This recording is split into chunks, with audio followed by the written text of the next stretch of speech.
Hello et bienvenue sur Dessine-moi une rose, la chaîne où l'on parle d'art-thérapie, de développement personnel et spirituel.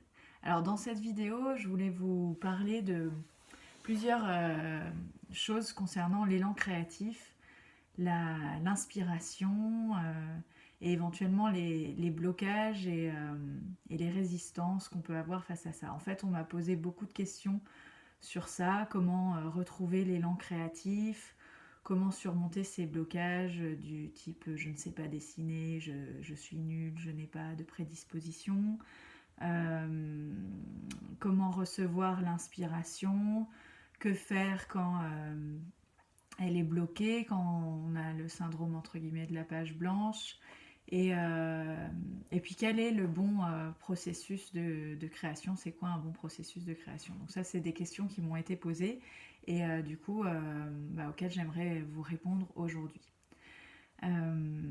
Déjà concernant l'inspiration. Pour moi, en fait l'inspiration elle est tout autour de nous et elle est là en permanence. Et à partir du moment où on ne dessine pas, où on ne chante pas, où on ne joue pas, enfin à partir du moment où on ne crée pas avec notre tête, mais où on crée avec notre cœur, avec un cœur qui est ouvert et un troisième œil qui est ouvert également, l'inspiration, comme elle est tout autour de nous, on la capte. En fait, pour moi, l'inspiration, c'est comme de l'oxygène. Et du coup, l'oxygène, on l'inspire naturellement sans s'en rendre compte à partir du moment où on est dans un mouvement respiratoire ample, souple et ouvert.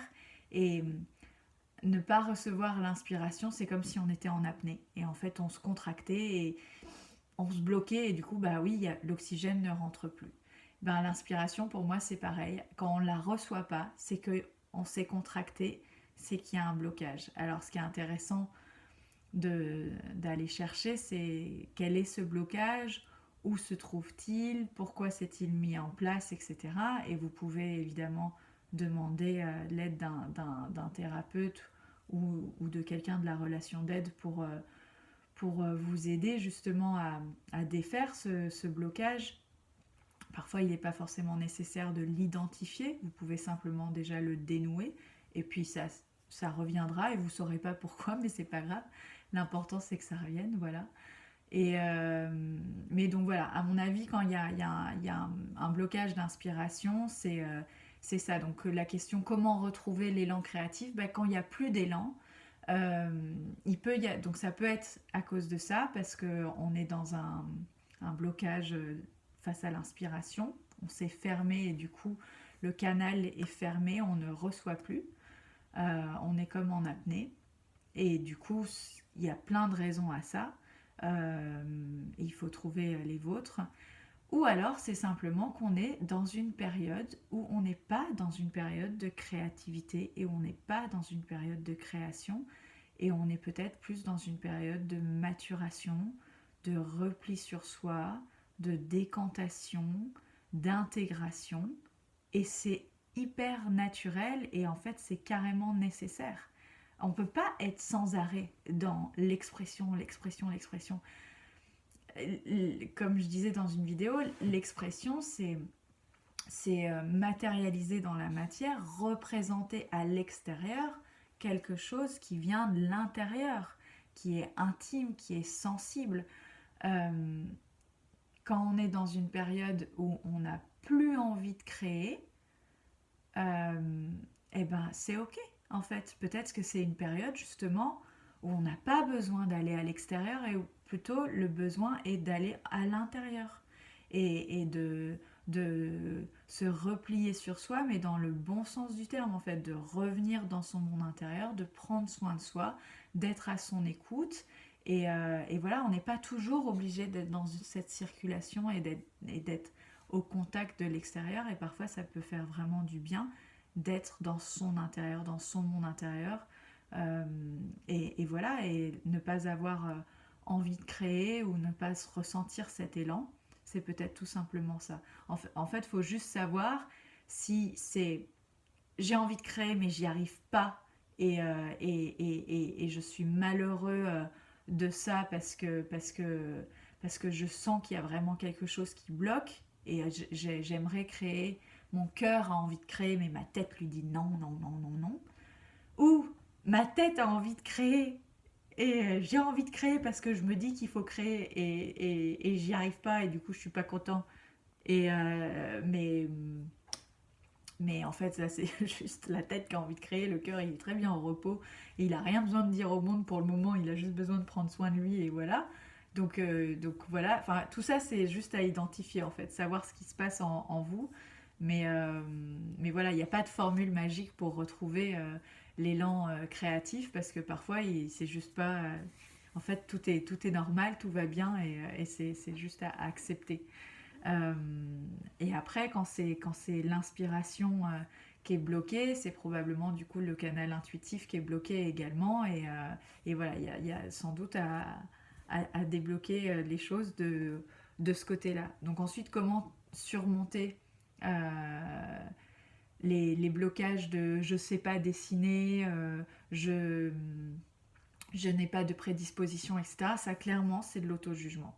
Et en fait, l'auto-jugement, c'est une des raisons qui peut justement faire que vous n'avez pas d'inspiration et que votre élan créatif est bloqué, c'est que vous vous jugez euh, et vous vous condamnez avant même d'avoir essayé, vous vous condamnez et vous vous dites je ne suis pas capable ou ce que je vais faire n'est pas beau ou ça va n'intéresser personne, etc., etc. Et cetera. Et en fait, en faisant ça, vous vous coupez de votre propre mouvement interne de création et quelque part de votre propre mouvement interne de vie en fait. Et c'est très douloureux de faire ça. Et, euh, et en fait, vous vous faites du mal en faisant ça parce que euh, s'auto-juger comme ça, c'est comme si vous aviez internalisé, c'est comme internaliser en fait le regard extérieur des autres, de la société ou de votre entourage, je ne sais quoi, qui vont aller dire si c'est beau ou pas ce que vous avez fait. Et si ça mérite, vous imaginez comme c'est dur, si ça mérite d'être créé ou pas. Parce que si c'est pas beau, autant pas le faire. C'est dur, c'est super dur. Et en plus, dans ce cas-là, vous imaginez ce que vont penser les autres et vous vous mettez à leur place alors que vous n'y êtes pas. Donc ça, quand vous vous internalisez le regard et l'opinion et la vie des autres. Et quand c'est votre propre regard, votre propre jugement qui est dur comme ça, alors peut-être que c'est votre propre jugement qui est dur comme ça, ou alors c'est votre propre jugement qui, en fait, c'est pas le vôtre, c'est juste que voilà, vous vous regardez à travers les yeux des autres. Mais si c'est votre propre jugement qui est dur comme ça, questionnez-vous. Enfin, pourquoi êtes-vous si dur et si exigeant avec vous-même en fait? L'important dans le processus de création, c'est le mouvement. C'est le mouvement de création, c'est le mouvement d'expression. Donnez-vous ce soin. Donnez-vous ce soin, ce droit de, de, de faire ce que vous avez envie de faire, comme un enfant. Est-ce que vous diriez à un enfant de 3 ans, bah, c'est nul ce que tu fais, c'est moche, bah, enfin, vous seriez très méchante, méchant. Bah, rendez-vous compte que peut-être c'est ce que vous faites avec vous-même. Et vous méritez pas moins qu'un enfant de 3 ans. En fait, on mérite tous la même bienveillance et le même encouragement. Et en fait, on s'en fiche du résultat. L'important, c'est la joie qu'on prend dans le moment à être en train de créer et à être en train de jouer. En fait, c'est qu'on y met trop d'enjeux. Alors qu'on se fixe sur le résultat, on oublie complètement la beauté du chemin. Et, et en plus, le résultat, on le juge et on l'évalue et on le valide à partir de critères qui sont totalement extérieurs. C'est quoi le bon goût? C'est quoi ce qui est beau et ce qui est pas beau? Euh, Tout ça, c'est factice en fait. Si vous vous connectez à vous, à simplement votre joie de créer, enfantine, c'est vrai que ça ne devrait pas être réservé aux enfants en fait, la joie de vivre, Peut-être que c'est souvent perçu comme ça, mais en fait, c'est simplement la joie de vivre, la joie de créer, la joie du processus de création et la joie du processus d'expression, tout simplement.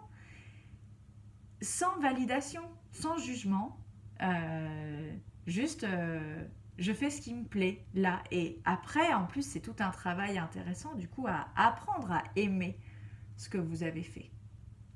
Déjà, apprenez à aimer le processus même de création et ensuite apprenez à aimer le résultat. Mais si vous jugez direct le résultat avant même que vous ayez essayé en disant ça va être moche, ou que quand vous le faites, le résultat vous dites bah, de toute façon c'est moche, bah en fait le sujet c'est la dureté que vous avez envers vous-même. Et le processus de création vous révèle ça sur vous. Et après ça, vous pouvez aller le travailler auprès d'un thérapeute ou seul si vous voulez avec des lectures ou des exercices, vous verrez. Mais c'est ça que ça vient vous montrer en fait. Parce que si vous êtes dans une bienveillance avec vous-même, dans un non-jugement, eh ben, vous êtes simplement dans le processus de création, la joie de créer, vous êtes dans le plaisir de l'instant, vous êtes ici et maintenant et vous prenez plaisir à faire ce que vous faites. Et une fois que vous avez fini, ben vous êtes content de ce que vous avez fait. Pourquoi ? Parce que c'était le reflet de votre intérieur. Et à ne pas juger, évaluer ce reflet selon des techniques artistiques enseignées dans des cours d'art ou aux beaux-arts. Essayez de percevoir l'émotion. Essayez de percevoir la beauté du sentiment, le sensible. Il n'y a pas besoin de technique pour ça. Il n'y a pas besoin de technique. Et c'est juste une autre façon de rentrer en contact avec le monde, une autre façon de rentrer en contact avec, avec vous-même. Et voilà, c'est une autre paire de lunettes, mais c'est une perception différente à partir du cœur et non pas à partir de schémas mentaux ou voilà, de ce qui est technique, de ce qui est maîtrisé, de ce qui est bien composé, etc. Enfin, la vie est imparfaite et elle est belle dans ses imperfections. Et quand on aime une création, c'est pas parce qu'elle est parfaite, c'est parce qu'elle est touchante. Et vous pouvez n'avoir aucune maîtrise de rien du tout et faire quelque chose d'extrêmement touchant. Donc apprenez à vous toucher vous-même. Et du coup, j'en profite pour terminer cette vidéo sur le processus de création. On m'a posé la question, qu'est-ce qu'un bon processus de création ? C'est le vôtre. Le bon processus de création, c'est le vôtre. Il n'y a pas de bon processus de création. Il y a autant de processus de création qu'il y a de création. Chaque création a son propre processus de création et, et aucun processus de création ne se ressemble. Je veux dire, c'est pas seulement le vôtre, c'est le vôtre à cet instant. Je veux dire, le vôtre le lendemain ne sera pas le même. Le vôtre quelques heures après ne sera pas le même. Il n'y a pas de bon processus de création, il n'y en a pas qui réussissent et d'autres qui échouent en fait. Chaque processus de création est un voyage qui nous enseigne.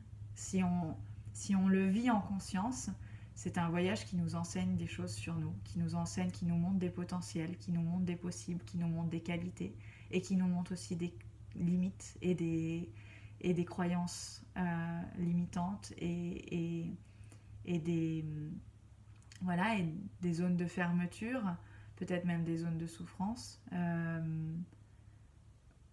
Créer en conscience, ça permet vraiment d'apprendre à mieux se connaître si on est à l'écoute de tout ça. Et voilà. Peut-être qu'il me viendra d'autres choses à dire sur ça, le processus de création, mais honnêtement, juste écoutez votre propre mouvement interne, laissez-vous créer comme cela vous vient au moment où vous le faites. Et c'est ce qu'il vous faut en fait. Et tout sera juste. Voilà. Bon, je vous dis à bientôt pour une autre vidéo. Je pense que je répondrai à d'autres questions. Là, c'était sur l'élan créatif, le processus de création et les blocages. Bonne journée et à bientôt sur Dessine-moi une rose.